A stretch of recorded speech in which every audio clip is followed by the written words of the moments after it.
avant de vous entendre, on aura cette question. Est-ce une défaite très alarmante pour le Paris Saint-Germain? On va tout de suite prendre la direction du Parc des Princes pour retrouver David Ayello et Jérémy Jalingro. Forcément, soir un peu particulier quand même, puisque la tendance des derniers matchs du PSG ne portait pas à l'optimisme. Est-ce qu'il y a eu... pas échauffouré, mais est-ce que ça a sifflé un peu au Parc des Princes, David, notamment avec les joueurs et les supporters?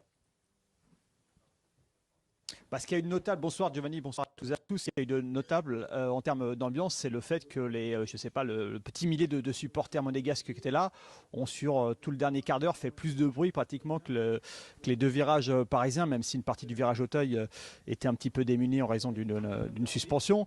Donc c'est quand même un fait notable et c'est un petit peu l'ambiance d'ailleurs qui a flotté au-dessus du Parc des Princes toute la soirée.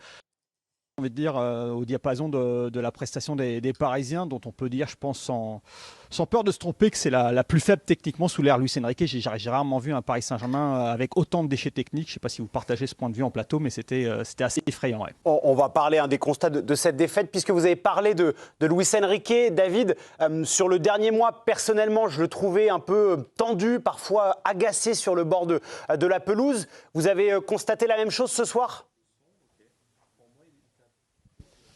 Pas plus que sur les dernières semaines. Oui, il y a eu beaucoup d'échanges effectivement avec le reste de son staff, mais c'est ce qu'il fait régulièrement. Donc là, oui, quand il y a une prestation comme ça parisienne, forcément, il y a de sa part beaucoup d'agacement, mais je ne l'ai pas senti effectivement forcément plus tendu que lors des dernières prestations. On verra là dans quelques instants en conférence de presse. C'est vrai qu'il a eu tendance lors des derniers matchs à afficher une méthode Coué assez flagrante en conférence de presse. Donc là, ça va être sans doute difficile de venir expliquer que le Paris Saint-Germain a réalisé un bon match et que c'est la faute à pas de chance et que c'est le football ce soir, j'imagine en tout cas.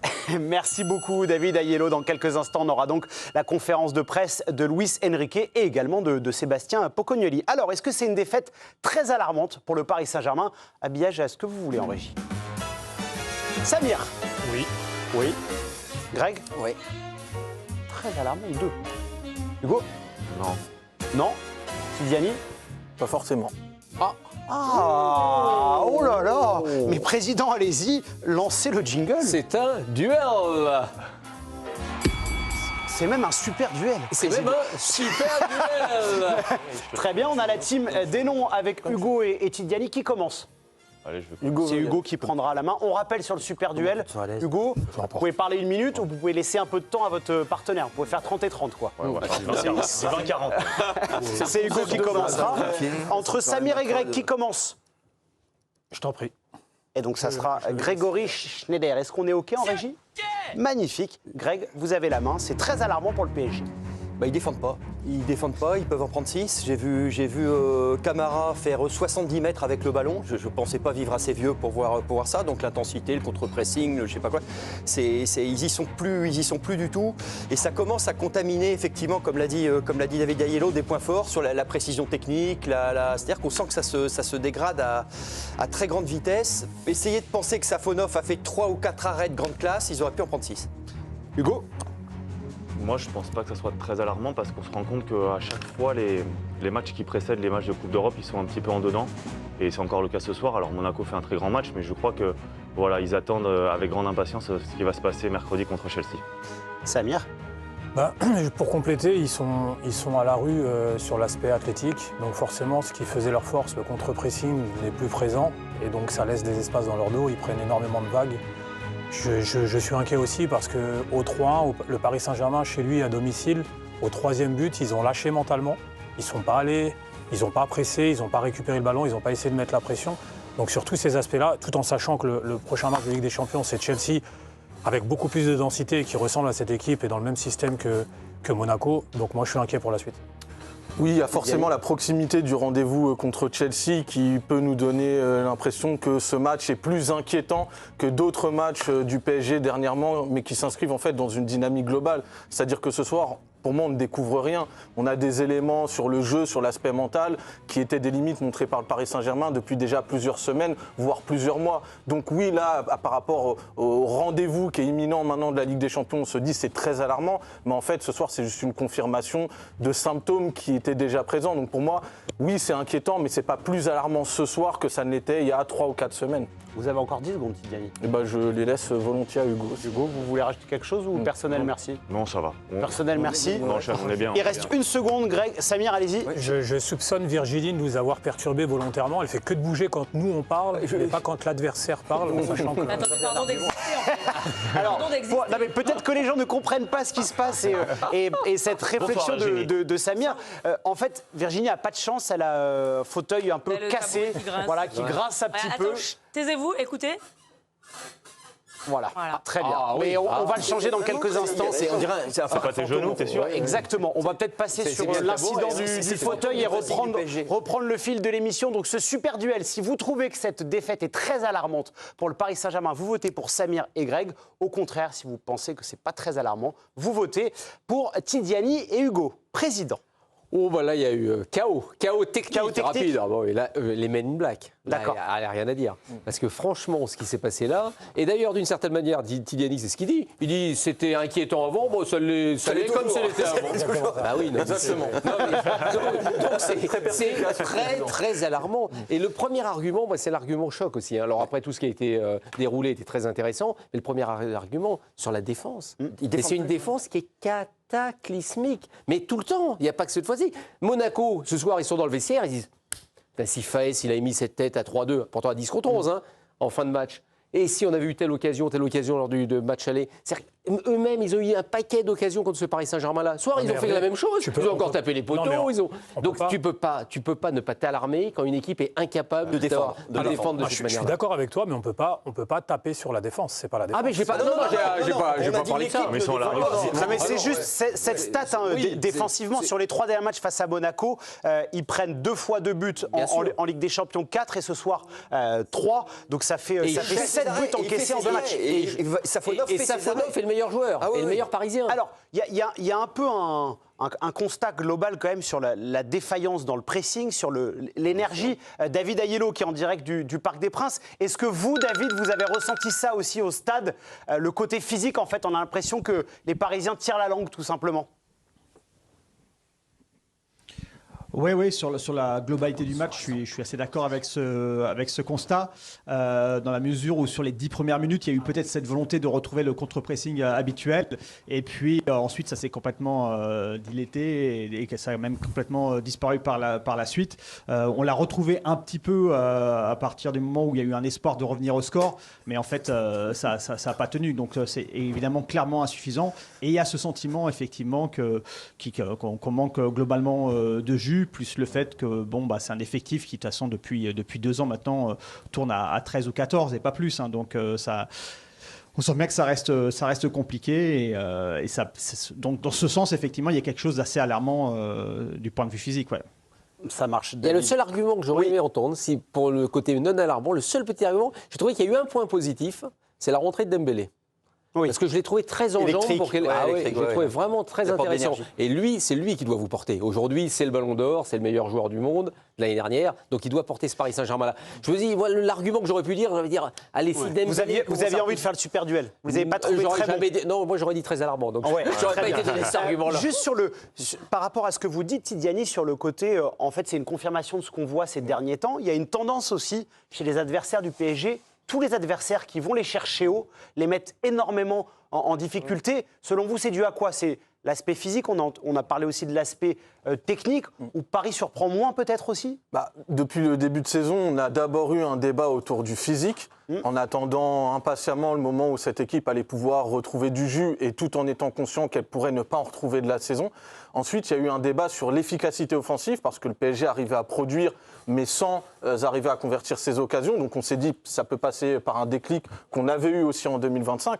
moi j'ai envie de parler du milieu de terrain, parce qu'on parle beaucoup de la défense, c'est vrai, on a beaucoup parlé de l'attaque, mais le milieu de terrain, et justement dans la notion de pressing que vous évoquez, Giovanni, c'est quand même un secteur de jeu qui est essentiel. Et là, au-delà du fait que... Non, mais quand on parle de la défense, attention, il faut bien s'y remettre, parce que tu m'as dit, tiens, tu parles des défenseurs. Non, moi je dis bien que c'est la défense collectivement. C'est l'animation défensive. Mais dans cette animation défensive, on est obligé, pour moi, de prendre en compte le fait qu'on avait trouvé cet équilibre au milieu de terrain avec Ruiz, Vitinha et João Neves, que avoir ce trio depuis le début de saison, c'est très compliqué. Et en fait, vous vous rendez compte, ce soir, absence de Fabian Ruiz et João Neves. pour le pressing, ce sont deux joueurs qui sont essentiels, donc qui permettent au PSG de compacter l'adversaire dans le camp adverse. Et forcément, quand vous n'avez pas ces joueurs-là, on voit par exemple le pauvre Dro ce soir, physiquement, on voit qu'il n'a pas forcément encore les cannes pour assumer ce pressing ni l'agressivité. Et même sur les sorties de balles, parce que Monaco a joué, comme sur ses matchs de Ligue des Champions, un football agressif avec du pressing haut. Mais la qualité des milieux de terrain de sortir d'un pressing, c'est aussi ce qui permet derrière à votre équilibre global d'être meilleur. Donc, pour moi, ce milieu de terrain, dans une équipe de Luis Enrique, pour qui, en termes de principe de jeu, pour moi, ça ne peut pas être un sous-débat en fait. Juste avant de vous entendre, messieurs, on a une réaction de d'Ilia Zabarni. Virginie, un peu lunaire paraît-il, c'est ce qu'on m'a glissé dans l'oreille. Oui, réaction de Zabarni. Non, mais traduit là. Non, mais c'est que de toute façon, tous les Parisiens sont sur la même longueur d'onde. On a eu des opportunités, mais cette fois-ci, on s'incline. Je ne pense pas qu'on soit fatigué. Il le précise. On est prêt. Je trouve qu'on a bien joué. Très bien. Allez-y, Greg. Par rapport à ce qui a été dit, moi je mettrais même, et ce qu'a dit mon voisin, je mettrais même les attaquants dans Il s'appelle Samir, vous pouvez le nommer. Non, mais oui, je sais bien, mais je mettrais même les attaquants. Mais avant d'aller sur les attaquants, je pense que il faut juste développer sur un aspect. J'y tiens à ce que c'est-à-dire que je trouve qu'ils font moins mal. En fait, ils font moins mal en 1 contre 1. Et l'adversaire se permet plus d'aller compacter et de laisser ses gus en 1 contre 1 derrière. Par exemple, ils n'ont pas eu peur de laisser Zakaria en 1 contre 1. Ils n'ont pas eu peur. Ce que je veux dire, c'est que tout le monde est dans le coup. Les attaquants sont dans le coup parce qu'ils font moins mal. L'adversaire, du coup, se permet de jouer plus haut. Parce que l'année dernière, dès que tu jouais haut, regardez la première mi-temps Aston Villa, tu te fais déchirer. C'est plus le cas. Ils sont bien moins forts. Le milieu est moins fort. On ne peut pas s'arrêter à ça. Non, mais tous. On ne peut pas s'arrêter à ça. Déjà, première chose, quand tu as ce milieu de terrain, avec Dro, avec Vitinha qui était un peu plus bas, et Warren Zaïre-Emery, ils les ont pris en 1 contre 1. C'était du 1 contre 1. Et en fait, ils les ont chassés pour que quand ils touchent le ballon, ils soient systématiquement dos au jeu. C'est pas donné à tout le monde de prendre le ballon en ayant ton adversaire direct collé à toi et te sortir du pressing. Donc déjà, sur la sortie, ils avaient une difficulté. Après, on a beau dire les milieux de terrain, mais c'est pas normal. À 5 ou 6 reprises, il y a une passe d'un Monégasque, elle élimine 5 joueurs. Ensuite, quand t'avais Vitinha qui reculait et qui se rapprochait des défenseurs, donc les défenseurs reculaient. Pour libérer le couloir pour... et ça libérait des espaces au milieu, et c'est énorme. Pour moi, c'est pas la défense, c'est pas l'attaque, c'est le bloc équipe complet. On ne peut pas cibler, parce que quand tu es un milieu de terrain et que tu vois autant de vagues arriver, parfois ils avaient des 4 contre 3 à jouer, même les défenseurs, tu as un 4 contre 3 à jouer, même si tu gagnes ton duel, ton 1 contre 1, en fait, tu as un 1 contre 2 systématiquement à jouer. C'est difficile, donc pour moi, c'est plus le bloc équipe que le milieu. Allez-y. Non, mais moi, je comprends tout à fait ce que vous dites et vous avez raison à 200%, mais pour moi, ils n'ont pas fait de foncier en début de saison. Et pour moi, le foncier, c'est le socle de tout. Et en fait, le système de jeu de Luis Enrique, il est énormément demandant physiquement. Et vous dites que les joueurs, ils sont peut-être moins... efficients dans leur passe, dans leur contrôle, dans tout ça, mais parce qu'ils sont à la rue physiquement. Et si tu fais pas de foncier en début de saison, si tu ne te crées pas une caisse, tu peux par-dessus rajouter de la vitesse, de l'explosivité, mais si tu n'as pas le socle, cette vitesse, cette explosivité que tu travailles par intermittence sur des petits breaks internationaux, etc., mais les mecs, ils n'arrivent pas à le tenir. Ils le tiennent une mi-temps, ils le tiennent un peu en accélérant. Là, Dembélé, il rentre, il est explosif sur 20-30 minutes, mais est-ce qu'il va être capable de tenir 2 mois encore ? Ils n'ont pas de foncier. Et donc, en fait, tout le bloc équipe dont vous parlez, tout ce que ça représente, le système de jeu mis en place par Luis Enrique, il est explosé en 1000 morceaux parce qu'ils n'arrivent pas à tenir la cadence. On va reprendre la direction du Parc des Princes, que David Aiello veut évoquer cette thématique. Oui, non, pour appuyer sur ce point, puisque vraiment ce qu'il y avait de marquant et de flagrant vu des tribunes, c'est cette incapacité des Parisiens à élever le rythme sur les situations de bloc bas, où le bloc monégasque était en position basse, et on se retrouvait finalement avec voilà, l'ancien Paris Saint-Germain, j'ai envie de dire, celui qui était assez atone, qui manquait de gravité, assez redondant et qui ronronnait, qui parvenait pas à déstabiliser le bloc monégasque, qui franchement n'était pas vraiment mis en difficulté. Donc ça rejoint, je pense, cette thématique où on sent tout un bloc équipe qui a pu forcément le jus et tout ce qu'on a ressenti pendant des mois, à savoir que à l'heure de jeu, systématiquement, les blocs adverses, ils avaient tellement cavalé qu'ils finissaient par craquer. Là, on l'a plus du tout parce que Paris est plus du tout en mesure d'appuyer sur cette fragilité physique de l'adversaire à l'heure de jeu. C'est pratiquement l'inverse qui se passe, quoi. Juste par rapport aux difficultés physiques du PSG, ils avaient quand même cet hiver travaillé, eu des séquences pour combler ce qu'ils n'avaient pas eu le temps de faire cet été. Est-ce qu'il n'y a pas aussi quelque chose peut-être de normal ? Le psychologique, Hervé. Oui, bien sûr. Parce que c'est souvent quelque chose qu'on plus- minimise dans le football. Bien sûr. Le mental, au bout d'un moment, où cet aspect-là est capital. Mais on l'avait dit depuis très longtemps, de toute façon, tout allait se rejoindre à un moment. À partir du moment où vous sortez d'une saison comme ils ont faite, ils sont allés en Coupe du Monde des clubs, ils ont joué tout le temps. Ils reviennent, pas de préparation ou peu de préparation, parce que les joueurs, il fallait leur donner quand même quelques jours de vacances. Plus tout ce qu'ils ont enchaîné, inévitablement, on savait que ça allait épuiser. Physiquement, évidemment, mais surtout mentalement.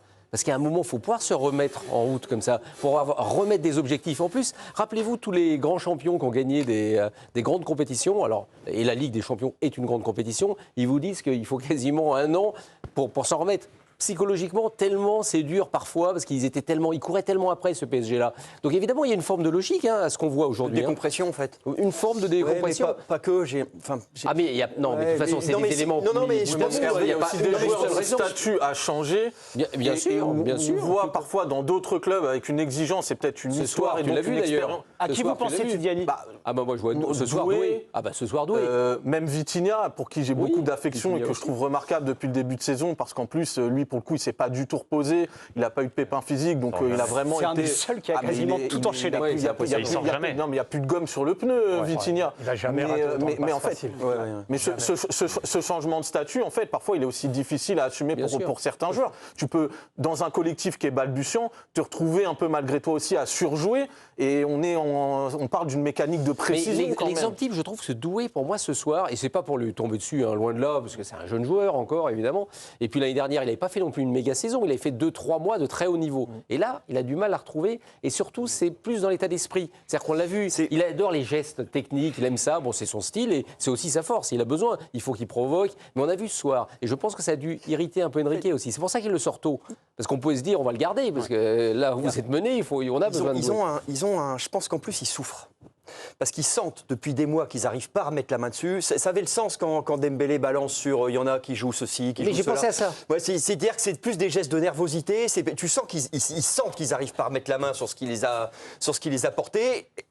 Luis Enrique est pas loin d'en avoir fait le deuil dans sa conférence de presse jusqu'avant Le Havre, où il a dit de toute façon on ne retrouvera pas, il faut faire différemment. Il a dit les joueurs ne sont pas des machines. Oui, et tu peux pas. C'est-à-dire que je pense et ça commence à les crisper. Ce qui n'arrange rien en fait. Parce qu'ils sentent tout ce qu'on dit. Ils le voient, ils ont des sensations de terrain qui remontent. Et depuis longtemps. Parce que, alors, parfois, ils arrivent à connecter. Il y a quelques matchs, à Leverkusen. Et tout de suite, ça s'envole pendant 2-3 matchs. Et je pense que ça les use aussi.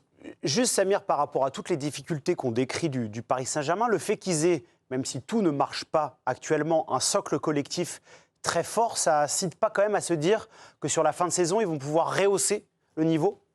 On voit certaines fulgurances sur certains matchs. Ils ont eu quand même quelques matchs comme Marseille à domicile, même si tout le monde dit que Marseille était très faible, mais pour moi c'est Paris qui a marché sur l'OM. On a vu quelques fulgurances. Maintenant, j'ai des doutes, honnêtement. J'ai des doutes sur la suite, mais moi uniquement sur l'aspect physique. Ouais, en fait, c'est tous autour de la table, vous ne parlez que du physique. Parce que c'est lié, sur en fait. l'aspect athlétique. Pourquoi ? Parce que la problématique dominante, ça reste l'aspect athlétique. C'est ça. Et aujourd'hui, ce qui me fait dire ça, c'est que même sur la maîtrise collective, aujourd'hui, je trouve que le Paris Saint-Germain, même quand tu sens que tu es en difficulté, dans ce cas, tu prives ton adversaire de ballon. Et tu le fais courir en essayant de chercher la faille. Après, et aujourd'hui, ils ont 73% de possession. Oui, complètement. Mais si tu regardes la possession, elle est très basse. Ouais, Et de manière générale, c'est l'utilisation du ballon qui pose un peu Et aujourd'hui, mais parce le qu'ils n'arrivent problème, pas à c'est remettre que- l'accélérateur en marche et pour réussir à gagner ce... c'est ça. Et pour cette moi, il distance faut sur le essayer de... Justement, tu es dans un jeu de possession, donc il faut essayer d'acculer ton adversaire pour essayer de courir et de couvrir le moins de distance possible. Et là, aujourd'hui, quand on voit les espaces déjà qui ne sont pas au top, Et on sent, en fait, c'est une mécanique qui n'est pas huilée, mais Alors, même les joueurs, je trouve, ça c'est mon avis, je trouve que les joueurs ne sont pas complémentaires. Un peu moins connectés. Un peu moins connectés. Et complémentaires, vraiment. Par rapport à ça, David, parce que sur les derniers matchs qu'on a fait du Paris Saint-Germain, notamment, moi j'ai en tête celui face à Newcastle, face au Sporting, il y a pas mal de scènes où on voit les Parisiens sur le terrain parfois ne pas être d'accord avec le choix d'un coéquipier, s'agacer parce que le ballon n'arrive pas dans cette...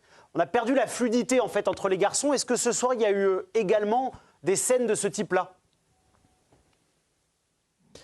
Non, mais c'est peut-être même inquiétant quelque part. C'est qu'on n'a jamais eu ce sentiment de révolte tout au long de la soirée. Donc ça peut être effectivement voilà, un signe également peut-être d'apathie. Je vous disais tout à l'heure que ça manquait globalement sur toute la soirée. On a senti que ça manquait de vitalité, ce Paris Saint-Germain, et le fait qu'on n'ait pas eu effectivement ce sentiment, je vous le disais peut-être juste à la fin, lorsque Paris a été en mesure, mais ça a duré très peu de temps, c'est peut-être le seul moment où on a senti cet élan, et puis d'ailleurs c'était l'une des caractéristiques ces derniers temps, même ces derniers mois, cette patte Luis Enrique a cette capacité à revenir de 2-0, de 3-0, de score de parties très mal embarquées. Ce soir, franchement, on l'a quasiment jamais senti, tant ça manquait à la fois de Merci beaucoup David Aiello. Petit souci sur le niveau du son du super duel. Mais pas sur le résultat. La victoire éclatante de Samir et Greg. J'avais une question pour Samir en fait, parce qu'il a dit qu'il ne les trouvait pas complémentaires et je voulais qu'est-ce qui leur manque ? Il manque des joueurs puissants, il manque quoi pour toi ? Moi, je trouvais au milieu de terrain que les trois n'étaient pas complémentaires, pas connectés. C'est pas du tout réglé, c'est injouable les gars. Attention David, on vous entend, attention. Allez-y Samir. Et du coup, c'est au milieu de terrain, en fait, je les trouvais pas complémentaires, oui, dans l'utilisation du ballon et surtout aussi à la perte. Je trouvais qu'il y avait énormément d'espace. Dro a pas su se situer au milieu de terrain. Les compensations, en fait, les choses comme ça. Ouais. C'est ça, exactement. Et puis, mais il y a quand même un élément qui est important, c'est qu'ils sont toujours en danger, et ça, c'est pas lié au physique, sur les coups de pied arrêtés. Encore une fois. Bien sûr. Et donc là, à un moment, il va falloir trouver une parade. Parce que les adversaires. Les coups de pied arrêtés, normalement, c'est la détermination. C'est mental. Il y a juste quelque chose. La détermination et la taille. Dans un instant, on va parler de la rencontre face à Chelsea, puisque forcément, on va se projeter sur la Ligue des Champions. Je suis quand même étonné, puisqu'on fait le débrief là depuis quasiment une demi-heure. On n'a pas parlé quand même sur 2 buts. Il y a 2 graves erreurs individuelles de joueurs. Warren Zaïre-Emery sur l'ouverture du score de l'AS Monaco et Kang In-lee sur le but de Balogun qui fait le 3-1. C'est pas Vitinha ? Non, je crois que c'est Kang In-lee qui perd le ballon, mais c'est Vitinha qui dévie. Exactement. Oui, mais Vitinha, il le laisse quand même, il n'attaque pas le joueur, il n'a pas tort, Tizani.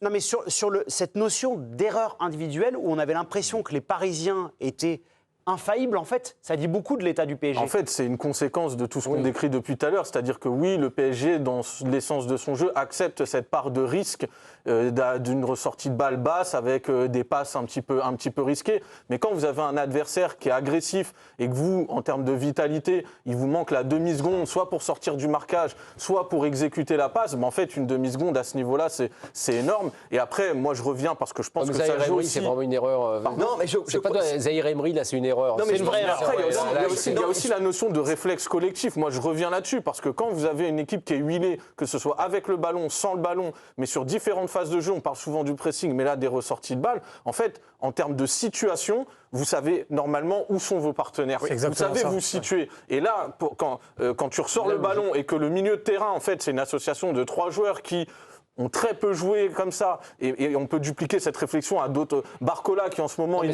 numéro 9, c'est pareil, peut-être que ça perturbe aussi un petit peu les équipes. Et pour ajouter, Tidiane, à ton propos, il n'y a plus quasiment aucune course à vide pour libérer les espaces. C'est ça. Ce qu'il y avait auparavant. Des courses à vide, et on le voit bien, quand le latéral ou quand le central, droit ou gauche, a le ballon, systématiquement, le Paris Saint-Germain cherchait le joueur à l'intérieur, appui, remise, et le troisième avait pris la profondeur. On l'a vu à aucun moment. Et vraiment, sur Zaïre Emery, vous avez raison. Luis Enrique en conférence de presse, on y va au Parc des Princes. Bonsoir coach, Christophe Revis, Le Figaro. Qu'est-ce qui a manqué à votre équipe ce soir ? Bonsoir. Il faudrait revoir le match pour juger ça exactement. Mais ce que je pense, c'est qu'aujourd'hui, on a été très imprécis pendant plusieurs parties du match. Et on a voulu serrer qui ne sont pas habituels. Et quand tu fais ça contre une équipe qui est dans une dynamique très positive comme Monaco, tous les pays, et spécialement après les premiers buts qu'on a concédés, on a fait un cadeau. Mais pendant tous les matchs, on a vu, je pense que ça a été très clair, beaucoup d'imprécisions. Bonsoir, Loïc Tanzi pour l'équipe. Vous qui voyez l'équipe toute la semaine à l'entraînement, est-ce que vous aviez vu des choses qui laissaient présager d'avoir un match comme ça ce soir de votre équipe? Non, à l'entraînement, non. Mais c'est pour ça que c'est différent la compétition à l'entraînement. Mais ce que je voudrais dire, c'est que je ne voudrais pas perdre la confiance dans cette équipe et moins dans ce moment, parce que c'est facile. Et je pense qu'on a montré comme nos supporters cette mentalité de continuer jusqu'à la fin. Et aujourd'hui, quand il y avait un petit moment de fait de changer les résultats, on a concédé un autre but et ça a été le fin du match. Ce que je voudrais dire, c'est que ce n'est pas le meilleur résultat pour arriver à la Champions League. Nous sommes conscients de ça, mais nous aimons les difficultés et on cherchera à changer ça. Voilà, Luis Enrique qui s'exprime donc au Parc des Princes. Il parle de la Ligue des Champions puisque forcément tous les regards seront tournés vers Chelsea. Et il me semble, Virginie, que Nuno Mendes en a parlé également des Blues. Oui, il a parlé d'abord du contenu du match et puis il s'est projeté. Le premier but, ce sont des choses qui arrivent. Ce n'est pas pour cela qu'on perd. On en a pris 2 autres. Il faut s'améliorer. On n'était pas à notre niveau. Il faut s'améliorer beaucoup pour arriver correctement mercredi.